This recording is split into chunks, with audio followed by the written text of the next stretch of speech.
Dave. Okay. Next question. Always wanted to say that. Yeah, you guys, you should have saved it for Dan. You guys closed out the week by beating the number 2 team in the West. You also beat the number 1 team in the West this week in OKC and number 2 team in the East in Milwaukee. How far are you guys away from being one of the best teams in the league, and what needs to happen to be that? Yeah, I mean, I believe it. You know, regardless of, where we stand, if we go put our best foot forward and play the basketball that, we know we can play, I think if you ask anybody coming in here, wherever we play, it's not easy. But we just got to keep our head down, keep doing the right things, and, keep playing the right way. Because the more repetition you have doing that, the more, easy it is to continue to do that. Instead of having these hiccups like we had like second quarter against SAC, we continue to play the same way as we played in the first, then, you would believe that you win that game. But I think if you go ask anybody in our locker room, we're super confident with what we have. Dan. Austin, we were just kind of going over AD's stat line tonight. Just things that have never happened before since they kept track of things like blocks and steals.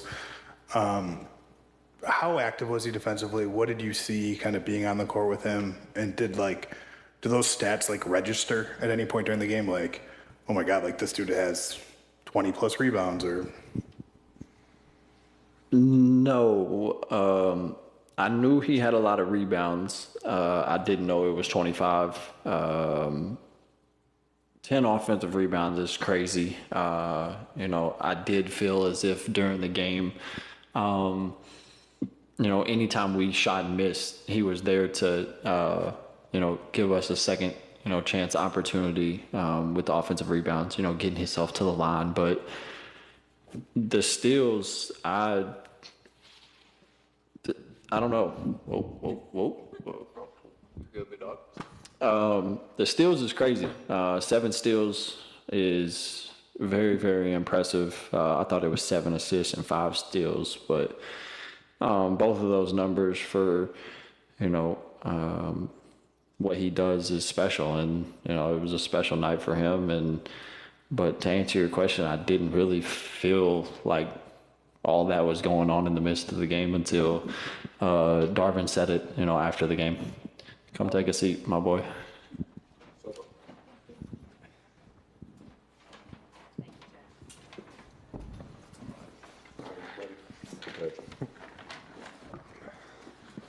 Austin, kind of going back to a question answer you had earlier, you mentioned that, this last week or so has been a reminder of, you guys can beat any team in the league, but was those first 3 quarters, especially when you guys had 18 turnovers for 26 points, just a reminder of how important it is to just buckle in or lock down early, just because a game like that, they're up 1 in the 4th, you just don't know how that can go.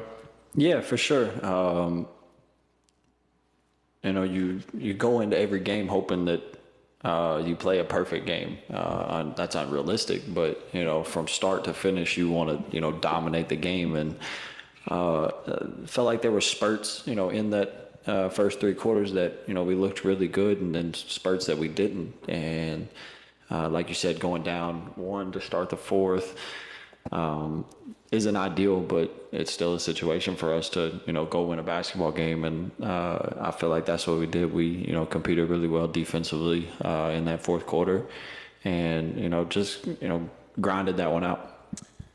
Jaxson, you can probably understand kind of AD's combination of athleticism and length better than most people in the world, but just wondered, observing him today, it's the sheer numbers he's amassing, the offensive rebounds, the steals, the total rebounds. How difficult is that, and what do you make of that as you watch?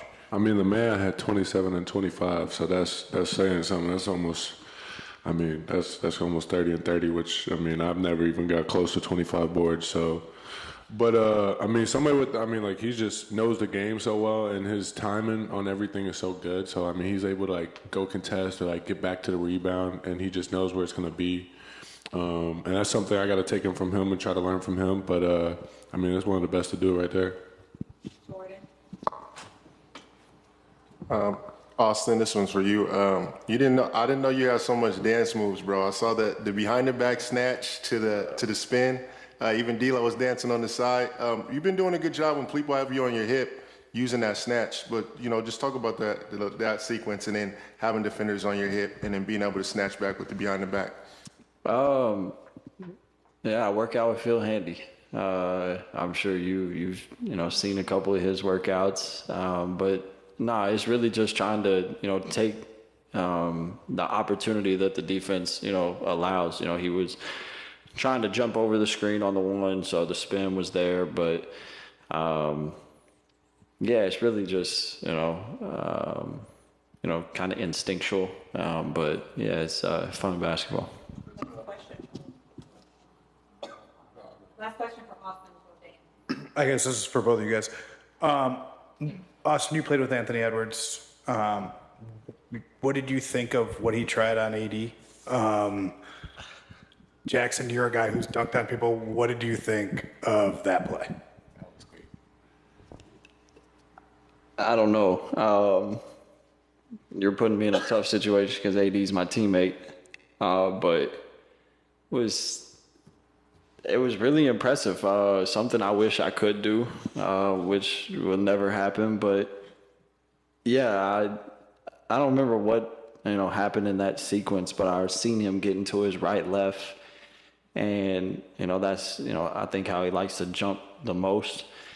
And he took off, and once he kind of hit AD, he went a little higher. But no, he's a freak athlete, amazing basketball player, but even a better person. Spending that time with him this summer was, super cool to me, getting to know him. But, everything y'all see, all the jokes and stuff that he makes around, he's, like that 24/7. So you tip your hat to a guy like that. But it's an incredible athleticism. I'm out. Thank you, Austin. Now we. Austin.